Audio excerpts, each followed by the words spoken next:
Amir Albazi is still a UFC fighter. He's matched up with Brandon Moreno to headline the UFC Edmonton card this Saturday. The train keeps rolling on. We've had card after card after card. We got a decent little fight night here to give you the early picks on. We got a bunch of fights to go through. Once again, these are early picks. These aren't bets. These aren't official picks. This is where I go through, and I will let you know where my head is at on every single one of these fights. So let's just start it right off. First fight of the night, we get some women's MMA. Over 2.5. Okay, women's MMA. Over 2.5. We got Jamie Lynn Horth taking on Ivana Petrovic. Not much to say about this one, boys. Two women who have okay striking, okay grappling. It's a pretty close fight in my eyes. I do give the slight edge to Jamie Lynn Horth. But I would base that off of physicality. Maybe I think her striking is okay. She got outstruck by Veronica Hardy. Veronica Hardy's a pretty solid striker. She moves well. She has good timing. And she pretty much found her entries on Jamie Lynn Horth, who's a little bit more stiff, who's an X-135er. Flyweight is her right weight class, but she's just a little bit too slower for these girls that like a Veronica Hardy that are a lot faster. Not really the case with Petrovic. Petrovic, don't really rate her striking. She's more of a grappler, and I think she's going to have trouble taking down Jamie Lynn Horth, who, like I said, is a lot bigger, more physical. Other than that, what does Petrovic have to offer? I don't really think there's much there. So I think Jamie Lynn Horth is probably the rightful favorite. I am leaning her for the early pick. Canadian women have done okay outside of the Shannon Clark Dana White Contender Series, but Canadian men have not done too well. We will talk about that throughout here because we got a lot of Canadians on this card. Obviously, Edmonton is in Canada, so they wanted to load it up. But Jamie Lynn Horth is the early pick. Not going to waste too much time on that one. Chad Anheliger, Cody Gibson. I've always kind of liked Anheliger just because I think the guy he's tough. He's got good cardio. He's got decent striking. He's got pretty decent takedowns. Decent overall. But he's not going to blow you away with anything, and he's pretty old. Okay, he's coming off a win where I bet on him against Gregorio, the bum himself, Gregorio. And I guess he could come in here with a little, momentum coming in, fighting in his home country. He's got to love that. But I think Cody Gibson is definitely the rightful favorite here. I think he probably wins. The only way I see him losing is if he gets put on his back and gives up minutes in this fight. But Cody Gibson's a big bantamweight. Chad Anheliger is not a big bantamweight. He's 5'10", 5'11", long. Uses his knees a lot when he's striking, uses his kicks. His hands are not bad. His jiu-jitsu is solid. We could maybe see a Cody Gibson sub in this fight, if Anheliger puts himself in a bad spot. I was on the sub when he faced Jose Johnson, and Johnson cashed it with like 10 or 12 seconds left in the fight. Thank you, Jose Johnson, for that. I don't know that Cody Gibson is going to be working for it as much as Jose Johnson did, but maybe he does. Yeah, I think he picked up a submission his last time out against Kelleher. A lot of people have submitted Kelleher. Not a ton of guys have submitted Anheliger, but I think Cody Gibson probably wins this fight. I think he could outstrike him on the feet. I think if the fight does hit the ground, he'll probably have the better BJJ. But like I said, he just can't get put on his back and give up minutes because Anheliger will likely try to take it there eventually.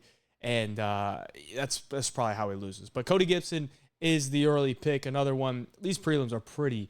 I mean, when they got to load up the card with like Canadian fighters, you're not getting the highest level of fights. Okay, this could easily be an Apex card. But I'm glad it's at least, in front of a live crowd. They're not really loaded up, though. Let's just say that. Sarhi Sidey and Garrett Armfield. So Sarhi Sidey lost his debut to Ramon Tavares on the other Canadian card this year. First pay-per-view of the year, I think it was. And it was a close fight, but I do think he lost. And Ramon Tavares is a very solid boxer. Fast hands, hits pretty hard, uses his movement pretty well, and picks his shots. Sarhi Sidey, more of a volume striker, longer guy, likes to use his kicks, likes to use his knees, likes to use his elbows as well. And he can mix in a takedown if he needs to. But going up against Garrett Armfield, I think Garrett Armfield is kind of similar to Ramon Tavares. Like, just really solid boxing, solid takedown defense. He does tend to slow down, but that's usually when he's going up against grapplers. Like, he slowed down against Heastan. He got submitted in the third. Slowed down against Onama. He got submitted in the second there, but that was up at featherweight.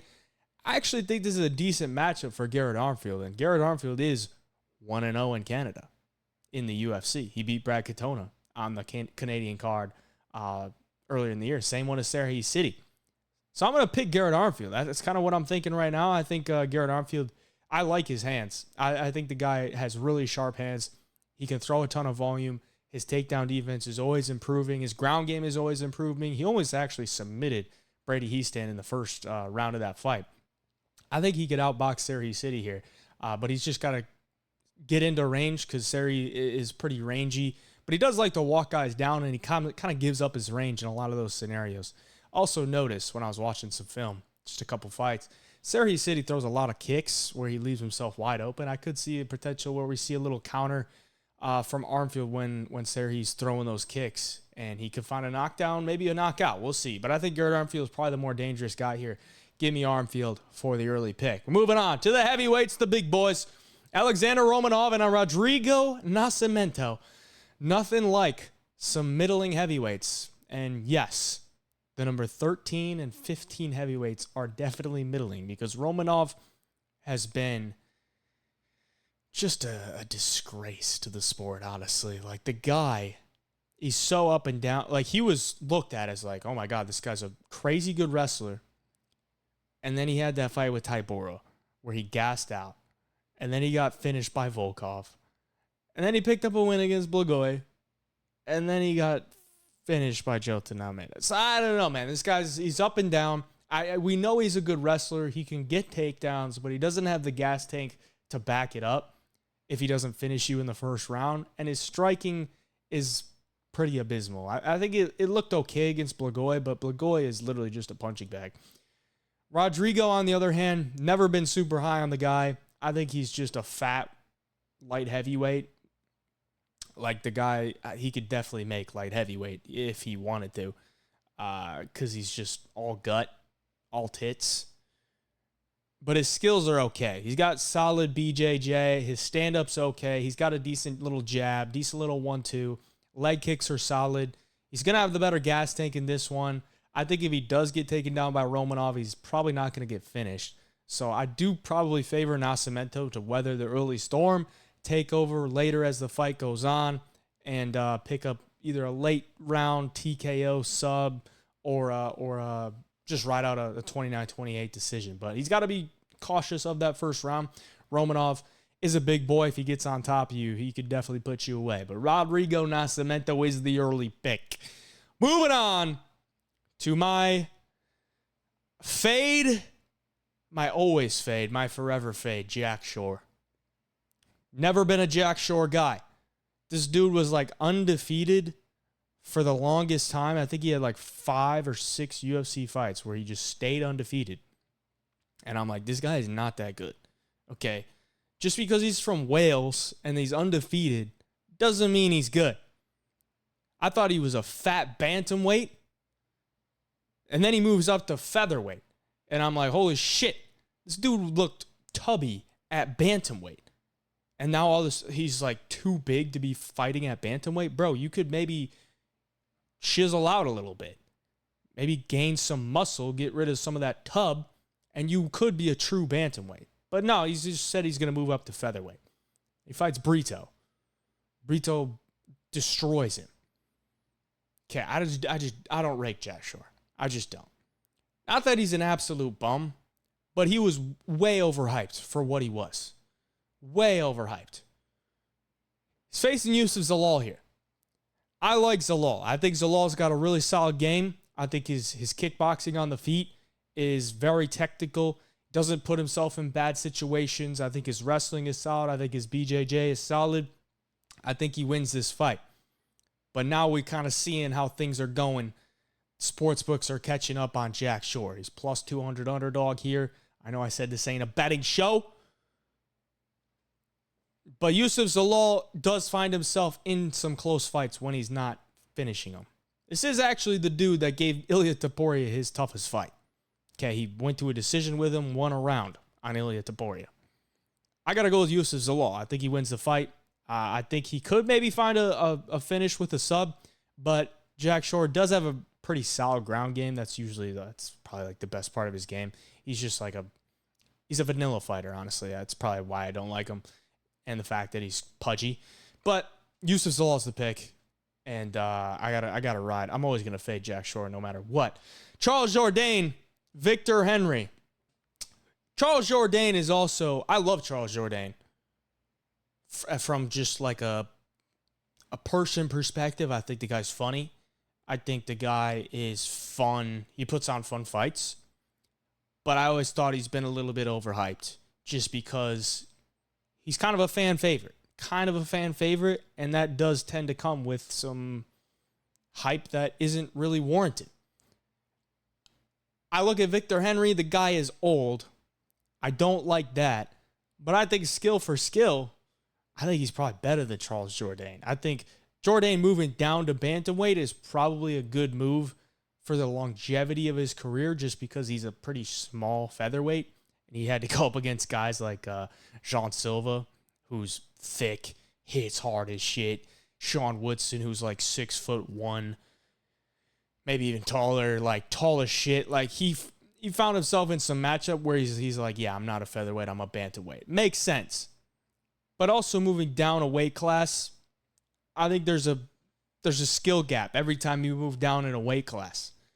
And I think Victor Henry has really solid skills. On the feet, solid striker, a lot of volume, does get hit, but he can rack up 150 plus significant strikes in a 3-round fight. Solid jiu-jitsu on the ground. The dude's never been finished.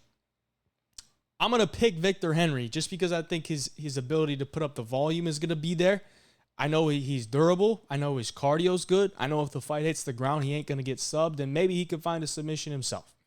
So I think Victor Henry is he's going to be my early pick, and I think he probably gets his hand raised. Moving on. More women's MMA. Over 2.5, boys. Ariane De Silva taking on Jasmine Jasudavicius. I like me some Jasmine Jasudavicius because I think the girl is unbelievably tough. She pushes a hard pace. Like, she has cardio for days, solid wrestling, very physical.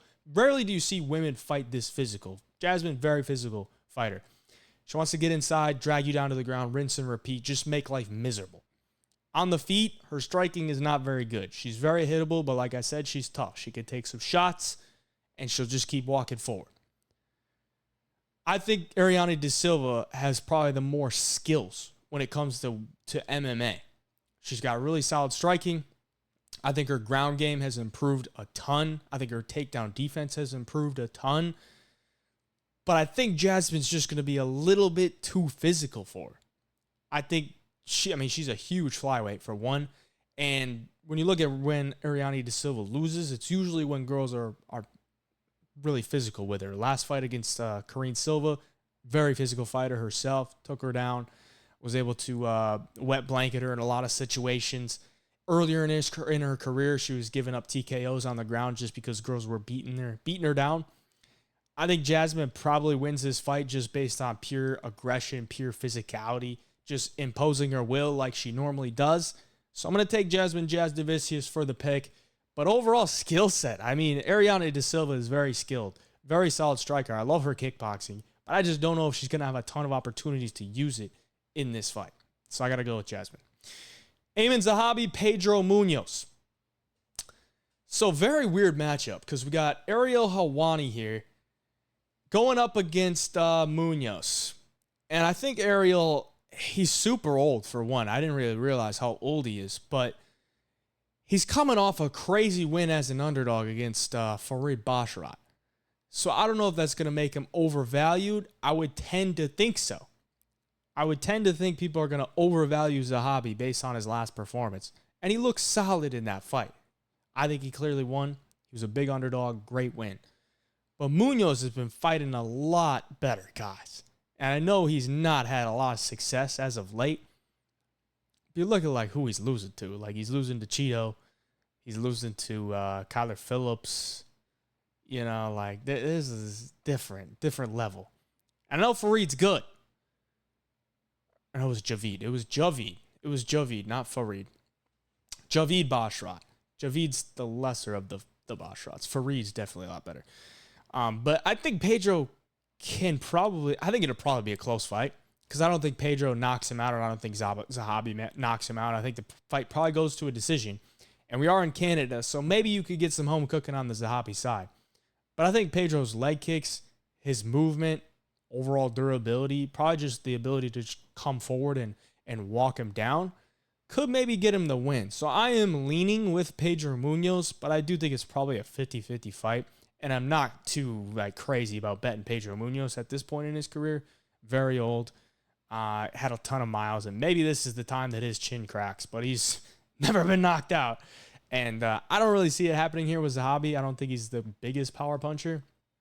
But I'm going to go with Munhoz. Canadian men are having a rough year, man. Canadian men are really having a rough one. To the main card, we got Mike Malott, Trevin Giles. So, we all know what happened last time with Mike Malott. He was about to win a decision against Neil Magny and then just completely gassed out. Got ground and pounded out with 30 seconds left in the fight. And that just capped off the night for the Canadian men, who lost. All the Canadian men lost on that fight card. I think they were all favorites, if I remember correctly, or at least very closely lined. So that was a bad night. They're definitely going to be looking for some redemption here, the Canadians are, because it was terrible. Just bad stuff from the Canadians. But I think he's getting a favorable matchup here. I don't think Trevin Giles is durable for one. Chin can be cracked. He has the skills. Pretty solid cardio, pretty solid volume striking overall. Got a decent little right hand on him as well. And not a terrible takedown game, but not the best wrestling. He's an athlete who was an ex-middleweight, moved down to welterweight, probably his rightful weight class, but again, skill gap. I think Mike Malott's probably got a lot better skills going into this one.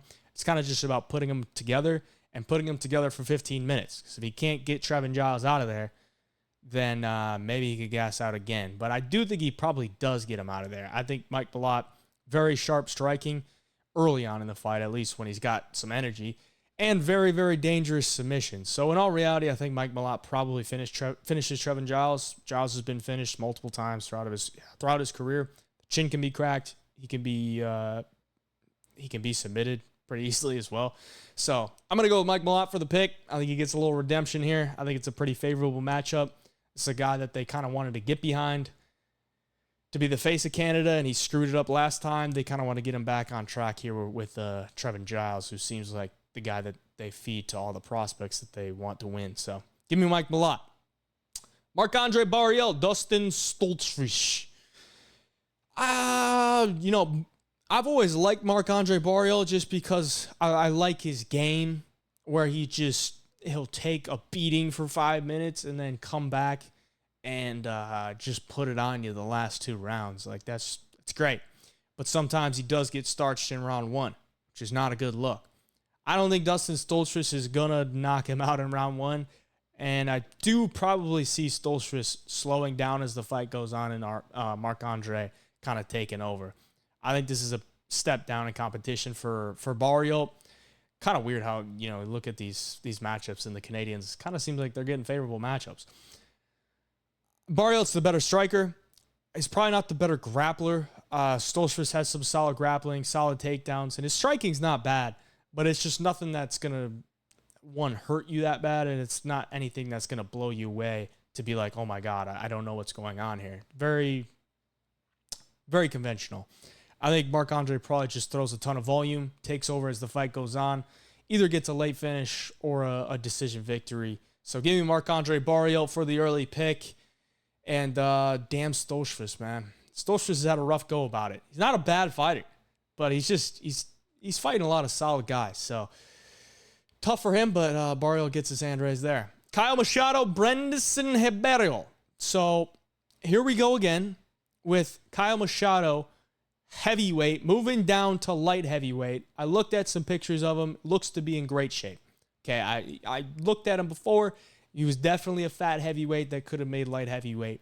He makes the move, which is good. I like that for just his commitment to the game. I think for the long haul, it'll probably be better for him. But I don't know that this guy is really that good. I don't think his skills are that good. And I think overall, Ribeiro has the much better skills. Much better skills. I think he's faster. I think he hits harder. I think his ground game is better. I think his takedowns are better. It's just the problem is like he's not the most durable guy. Okay, he's been knocked out multiple times. He's been submitted multiple times. But the dude is tall, long, and dangerous.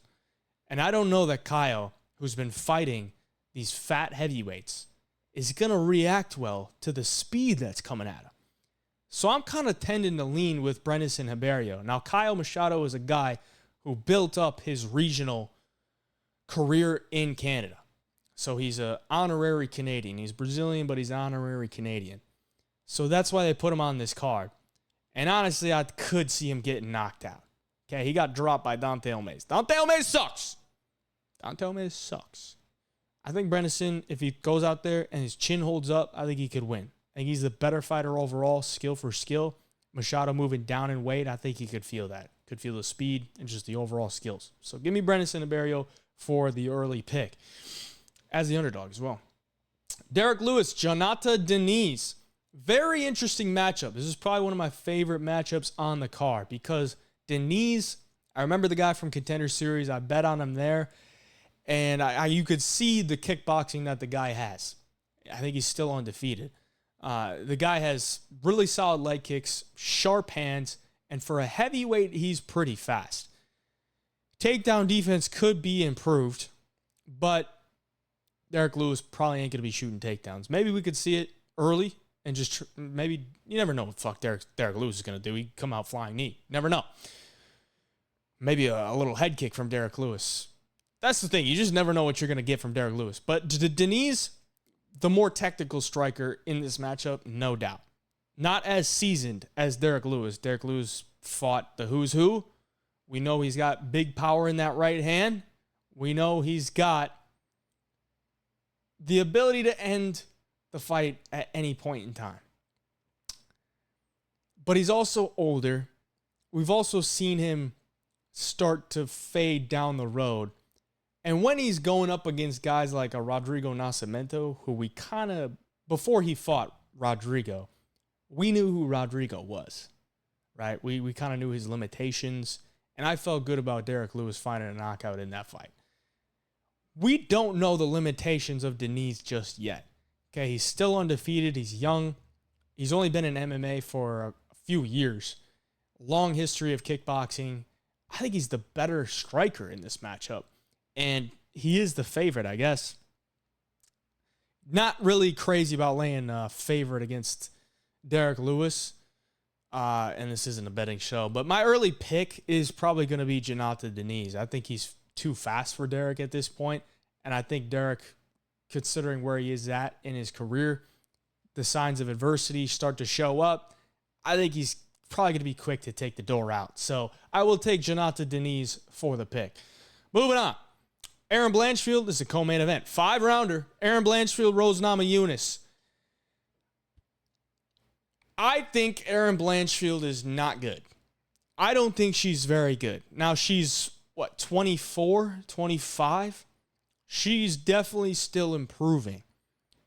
But what I saw against Manon Fiorot, I saw it coming too. I was pretty convinced Manon Fiorot was going to win that fight and she was going to win it pretty handedly as an underdog. The problem with Aaron Blanchfield is she is not a flyweight. She could easily be a strawweight.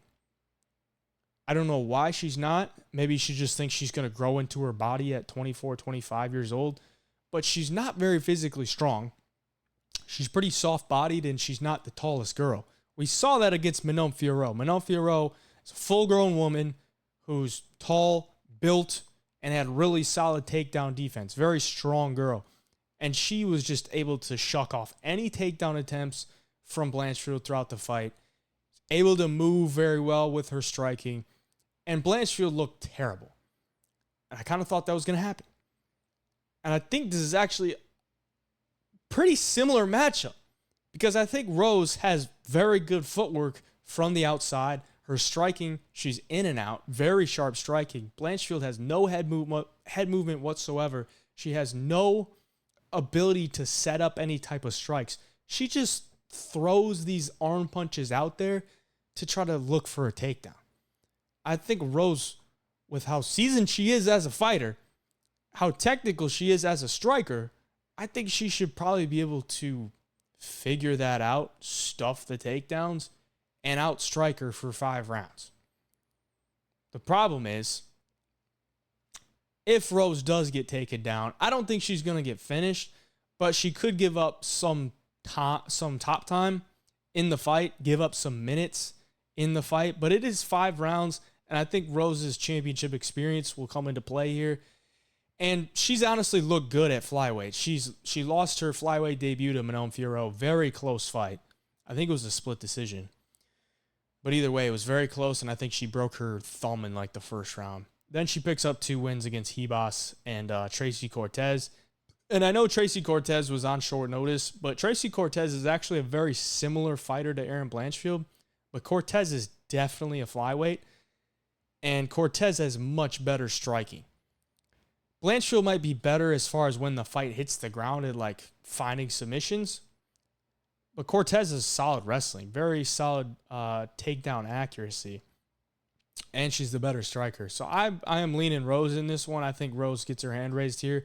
I just think she's the better overall fighter. I don't really rate Blanchfield when it comes to overall MMA skill set. On the ground, she's solid, but she doesn't really have a ton of ways to get it there, and her striking is not good. So give me Rose Namajunas for the pick. Now we go to Brandon Moreno, Amir Albazi. And this one is just, I'm not too crazy about it because Amir Albazi definitely didn't win his last fight against Kai Kara-France. Flyweight needs more faces. And I guess they like the Albazi side to come in here and maybe give them a new face. But I think Brandon Moreno has proven it at a higher level a lot more. But that doesn't always factor into, who's going to win the fight. Just look at what we saw last week with Whitaker and Chimaev. Chimaev definitely not as proven as Whitaker, but he still went in there and smoked him. Topuria taking out Holloway. It doesn't always matter. Stylistically, Albazi, he's an okay striker. He did well with staying safe against Kai Kara-France, who's a very dangerous guy at flyweight. I don't think Brandon Moreno's going to knock him out. I think Brandon, if he is aggressive, I think he could probably out-volume Albazi. Albazi's not a big high-volume guy. He wants to look for takedowns, find his entries, get you down to the ground, use his ground game. And we've seen Moreno, his takedown defense isn't amazing, but his takedown defense is solid. It's flyweights. You could take down a lot of flyweights that are probably 145 pounds when they fight. Okay, you could pick them up and drop them. It's not like you got to get them up against the cage and really work for that double leg, work for that single leg. You can pretty much pick these motherfuckers up. Skill for skill, I think Brandon Moreno is probably better at this point. But what we saw in his last fight with Brandon Royval, the guy just didn't throw. He didn't throw. If he just threw punches, I think he beats Brandon Royval, who's set up in Mexico. He's in Mexico. You don't think the crowd is going to be cheering for you when you land punches? The judges are going to want to give you the fight? I mean, one judge did. I think it was a split when he definitely didn't win. But he just didn't throw enough out there to give the judges the chance to give him the decision. So going into this one, I hate it. I hate it from a betting perspective. I hate it from a pick perspective because I don't think Albazi is that good, and I don't like what I've seen from Brandon Moreno lately. So Brandon Moreno is the pick because I do think his best version beats Amir Albazi's best version. I just don't know what we're going to get on Saturday. So that's the early picks video. I appreciate you for watching. Like and subscribe for me. We'll be back here throughout the week for the official picks video. Till next time, hey, Jai Picks.